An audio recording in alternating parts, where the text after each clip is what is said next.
బాలకోటయ్య గారు నమస్కారం. నమస్తే సార్.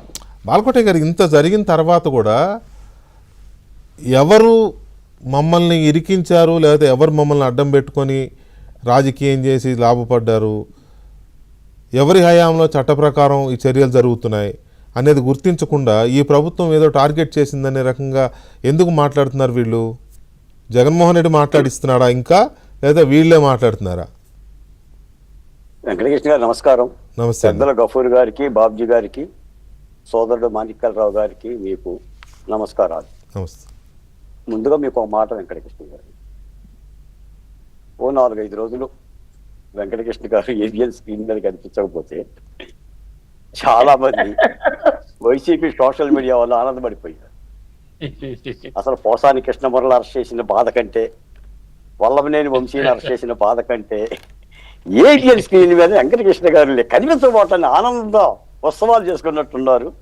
మీరేమో నీరు గారు చేశారు సోమవారం మీ యొక్క ఆగమనంతో. ఇప్పుడు మీ మోము చూసి మీ మాటలు విని మళ్ళీ వాళ్ళు కుమిలి ఏడుస్తారు. పోతే రెండో మాట వెంకటకృష్ణ గారు, ఇది అనవసరమైన చర్చ కాదు, చాలా అవసరమైన చర్చ, కావాల్సిన చర్చ. ఇది జగన్మోహన్ రెడ్డి గారి పరిపాలనలోనే కాదు, నేటి కూటమి ప్రభుత్వ పరిపాలనకే అవసరమైన చర్చ. గతంలో మనం చెప్పాం, భూమి సూర్యుని చుట్టూ తిరిగినట్టుగా ఏ రాష్ట్ర రాజకీయమైనా కింది కులాల చుట్టూనే తిరుగుతుంది. అవును. సంక్షేమమైన, అభివృద్ధి అయినా, అరాచకమైన, ముఖ్యంగా దళితుల చుట్టూ తిరుగుతుంది. నా రంగు దళిత, నా రుచి దళిత, నా వాసన దళిత.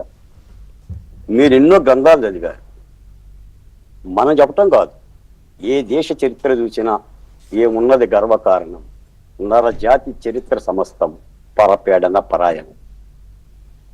తాజ్మహల్ నిర్మాణానికి రాజెత్తిన కూలీలవాడు, ప్రభు వెక్కిన పల్లకి కాదు అది మోసే బోయిలం. నా కలేకూరి ప్రసాద్ మాటల్లో చెప్పాలంటే, నాకు జారి మాటలు వద్దు, కన్నీటి